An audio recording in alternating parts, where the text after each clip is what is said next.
Hello everyone, welcome to Courts Today by Live Law, your go-to source for the latest and fastest legal updates. I am your host Urvashi Chauhan, here to bring you daily developments, landmark judgments and significant rulings from the world of law. Let us begin with the headlines and a concise overview of the top stories, and after that we will delve into the full details. Punjab and Haryana High Court has halted the Punjab Panchayat polls and accused the state of blatant abuse of power and undermining fair elections. Journalist Mahesh Langa has moved the Gujarat High Court against 10-day police remand in the alleged GST fraud case. Bombay High Court has commuted death sentence of a man who burnt alive a woman and 2-year-old and awarded him life sentence. The Rajasthan High Court has lifted stay on release of Alia Bhatt starrer Jigra over trademark dispute. And in the Ayodhya minor gangrape case, the Allahabad High Court has denied bail to the accused Samajwadi Party leader. The Punjab and Haryana High Court has slammed the Punjab government of blatant abuse of power of the state machinery in the upcoming Panchayat elections at the stage of filing of nomination papers. It has put an interim stay on further election proceedings in relation to villages involved in the batch of over 250 petitions. A vacation bench of Justice Sandeep Modgil and Justice Deepak Gupta noted that candidates were declared winners unopposed even before commencement of elections by arbitrarily rejecting nomination papers of other candidates. In some cases, officials of governing party in the state tore nomination papers and claimed that papers were lost. In some other cases, nomination papers were rejected without reasons or for false reasons. The court noted from photographs produced before it that most winners declared after such elections were seen celebrating with Chief Minister Bhagwant Singh Mann or Aam Aadmi Party MLAs. The court said that this was prima facie unconstitutional and abuse of process of law. It said that no candidate can be declared winner unopposed because voters have the option of nota and voting opportunity has to be provided to the voters with the option to cast vote either for the left out candidate in the contest or for nota. It further said that elections at the local participatory level act as microcosm in the democratic structure and it is to be ensured as free and fair electoral process. The matter is now listed on 16th October for further consideration. Journalist and senior assistant editor at the Hindu newspaper Mahesh Langa has moved the Gujarat High Court challenging the 10-day police remand granted by a magisterial court in an alleged goods and services tax fraud case. On 7th October, a senior intelligence officer from the Directorate General of Goods and Services Tax Intelligence, Ahmedabad, filed a complaint to the Assistant Commissioner of Police, Crime Branch. The complaint revealed information and investigation findings about more than 20 fraudulent firms working together across the country to cheat the government by passing fake input tax credits. An FIR was filed the same day for offences of cheating and forgery. Langa was arrested and held in custody from early hours of 7th October until he was presented before the magistrate on 9th October.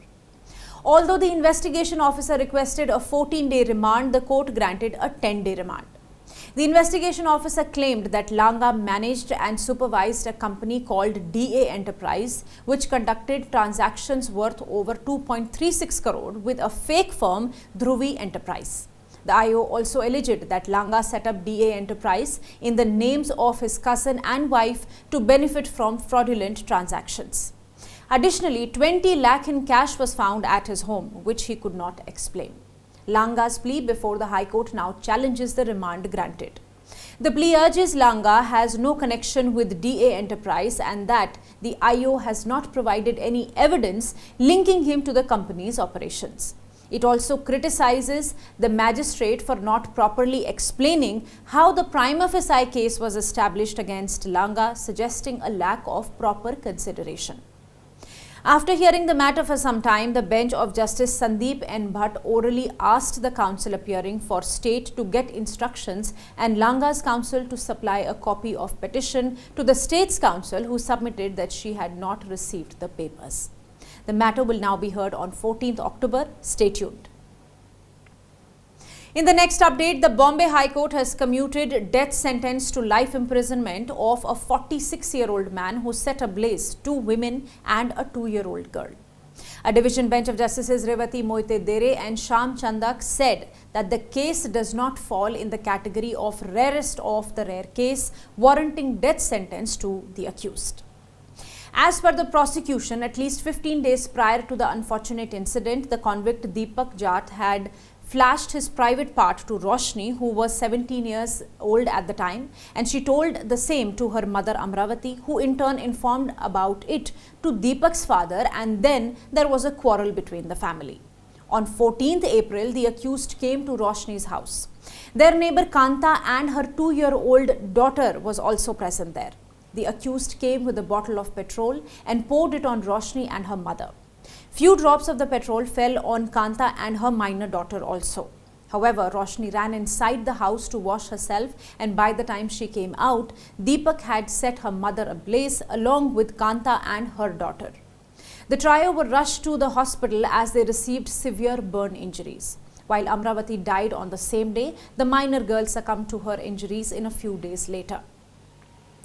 The High Court observed that the accused admitted to committing the crime and stated that the reason for his actions was that Roshni and her mother Amravati had insulted him by calling him derogatory names like Jigra.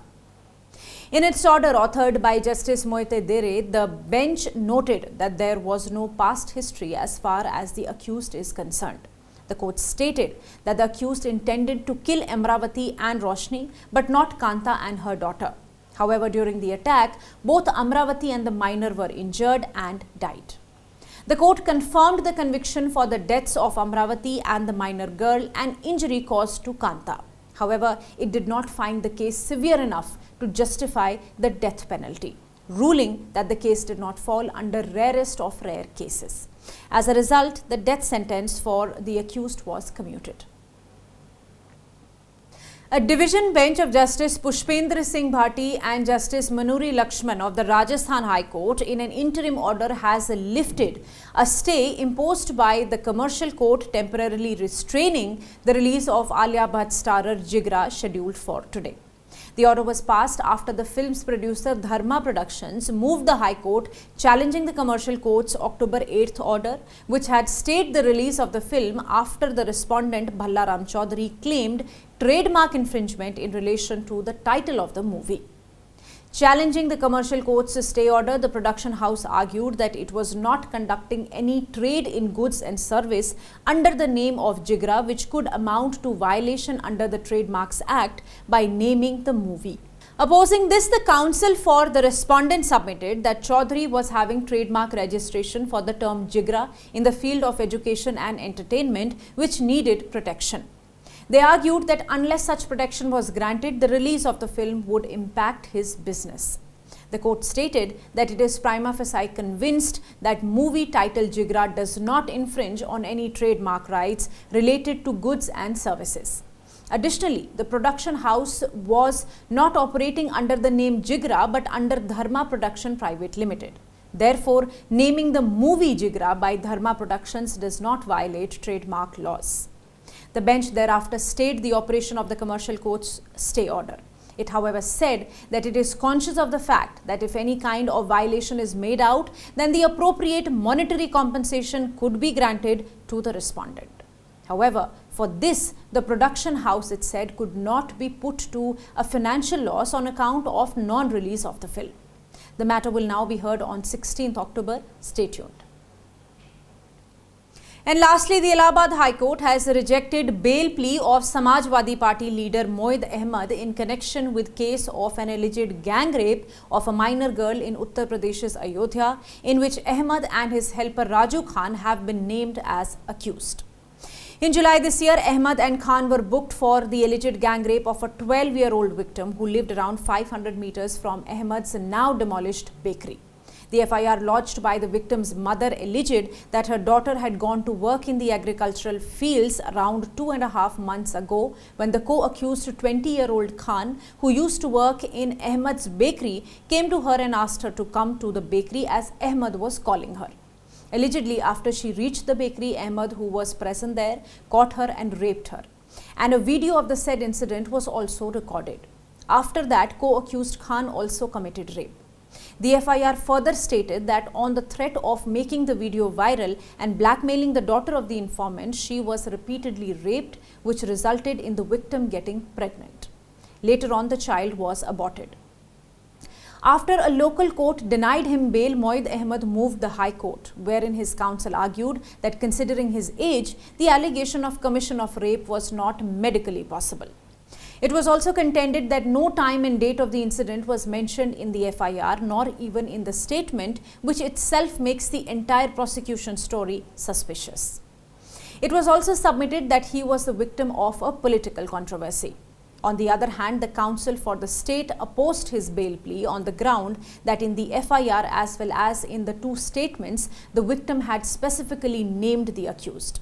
It was also argued that being a politically connected person and because the victim is from an impoverished section of society, there is all likelihood of the victim being threatened or the applicant using the clout to adversely affect the course of the trial. A bench of Justice Pankaj Bhatia denied him bail on the prima facie grounds that in terms of the FIR, allegations were levelled that both the co-accused had committed the crime. It noted that although the FSL report on record confirms the paternity of the fetus with the co-accused and not with the SP leader, the paternity test alone is not conclusive for determining whether the offence had been committed.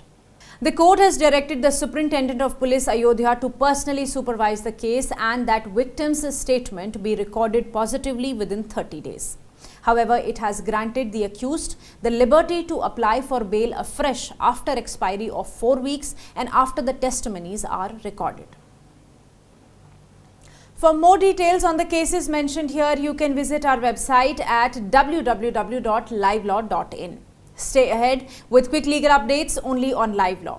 Please do not forget to like, share and subscribe to our channel. You can support us by donating through the thanks button at the bottom of our videos or by becoming a member at just 89 rupees per month.